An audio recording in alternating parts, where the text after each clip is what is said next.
2007 में जब तारक मेहता का उल्टा चश्मा शुरू होने जा रहा था, तब कोई नहीं जानता था कि ये शो इतिहास बनाएगा या फिर कुछ महीनों बाद गायब हो जाएगा। सऊदी चैनल ने अंदर ही अंदर साफ कह दिया था कि अगर ये शो शुरुआती में टीआरपी नहीं लाएगा तो शो चुपचाप बंद हो जाएगा।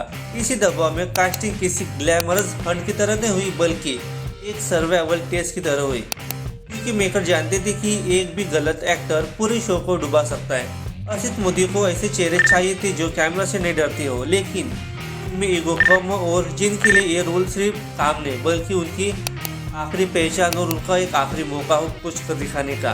और इसी तरह शुरू हुई कास्टिंग की दौड़। सबसे पहले जेठालाल के लिए एक्टर ढूंढा गया। मेकर्स को कोई स्मार्ट हीरो नहीं चाहिए था, उन्हें ऐसा आदमी चाहिए था जो हर सिचुएशन में खुद ही गड़बड़ कर ले।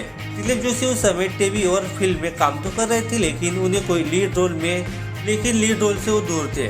ऑडिशन में उन्होंने कोई कॉम्पिटिटिव परफॉर्म नहीं की, बल्कि बस एक कंफ्यूज मिडिल क्लास बिजनेसमैन बनकर डायलॉग बोले। उनकी हेजिटेशन, बोलते वक्त अटकना और नर्वस एक्सप्रेशन मेकर्स को बहुत अच्छे लगे। और बाद में ये तय किया गया कि जेठालाल को एक्टिंग से नहीं बल्कि उसके रिएक्शन से चलाया जाएगा। और उसके बाद में कैरेक्टर को दिलीप जोशी की बॉडी लैंग्वेज और बोलने के तरीके से हिसाब से रिटाइट किया गया। इसलिए जेठालाल आपको कभी भी स्क्रिप्टेड नहीं लगता, वो एकदम नेचुरल लगता है। उसके बाद कास्टिंग हुई दयाबेन की। दयाबेन की कास्टिंग सबसे बड़ी रिस्क थी। ईशा वकानी ऑडिशन में जो वर्जन लेकर आई थी वो नॉर्मल टीवी हाउसवाइफ से बहुत ज़्यादा अलग था। ज़्यादा आवाज़, ज़्यादा एनर्जी और बिल्कुल ही बच्चों जैसा इनोसेंस। क्रिएटिव टीम को यह आइडिया बहुत अलग लगा, लेकिन चैनल एग्जीक्यूटिव को डर था कि ऑडिशन इसे इरिटेट हो जाएंगे। डिसीजन लिया गया कि शुरू के एपिसोड में दयाबेन को कम दिखाया जाएगा और ऑडियंस के रिएक्शन से उसे देखा जाएगा। सच ये है कि ये रोल गारंटी नहीं था। जैसे जैसे एपिसोड टेलीकास्ट हुए वही आवाज और वही इनोसेंस लोगों को याद रहने लगी और मेकर को साफ सिग्नल मिल गया कि अब ऑडिशन ने इस कैरेक्टर को अपना लिया। उसके बाद बाबूजी के रोल के लिए मेकर को सबसे ज्यादा प्रॉब्लम आई, क्योंकि जेन्युइनली बूढ़ा एक्टर डेली शूट के प्रेशर में फिट नहीं बैठ रहा था।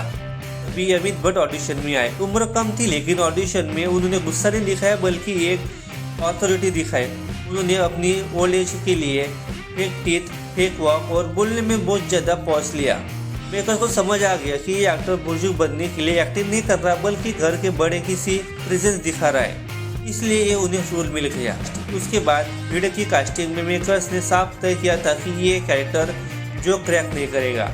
उन्हें ऐसा आदमी चाहिए था जो खुद को बहुत ही सीरियस समझे। मंदार चावटकर ऑडिशन में आए और बिल्कुल भी स्ट्रेट फेस के साथ डायलॉग बोले, बिना एग्जैगरेशन, बिना पंच लाइन के।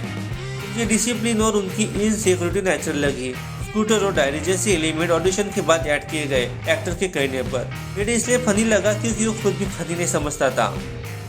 उसके बाद बबीता जी के रोल में ग्लैमरस और डिग्निटी का बैलेंस सबसे ट्रिकी था। मुनम दत्ता सबसे पहले एंकर रह चुकी थी और कैमरा के सामने कंफर्टेबल भी थी।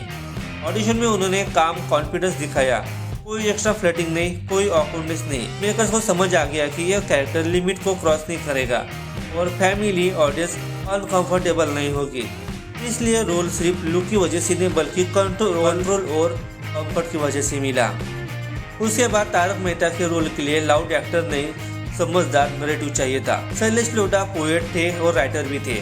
ऑडिशन में उन्होंने डायलॉग को लेक्चर की तरह नहीं बल्कि कन्वर्सेशन की तरह डिलीवर किया। मेकर्स को समझ आ गया कि ये कैरेक्टर सिर्फ बोलने का नहीं, सोचने का है, इसलिए उन्होंने शैलेश लोढ़ा को इस कैरेक्टर की चुना गया। असली सच्चाई तो ये है कि तारक मेहता का उल्टा चश्मा की कास्टिंग कोई मैजिकल एक्सीडेंट नहीं था। एक्टर को रोल इसलिए मिले क्योंकि मेकर्स उन्हें पहले से जानते थे। ऑडिशन में कोई और एक्टिंग नहीं की गई और हर एक्टर ने कैरेक्टर को समझकर अप्रोच किया। इसी वजह से ये लोग स्क्रीन पर एक्टर नहीं लगे बल्कि हमारी सोसाइटी के लोग लगे। और यही रीज़न है कि इतने सालों बाद भी तारक मेहता का उल्टा चश्मा की कास्टिंग को लोग एग्जाम्पल की तरह याद नहीं करते, क्योंकि वो बिलीवेबल थे और सही जगह पे सही लोग थे।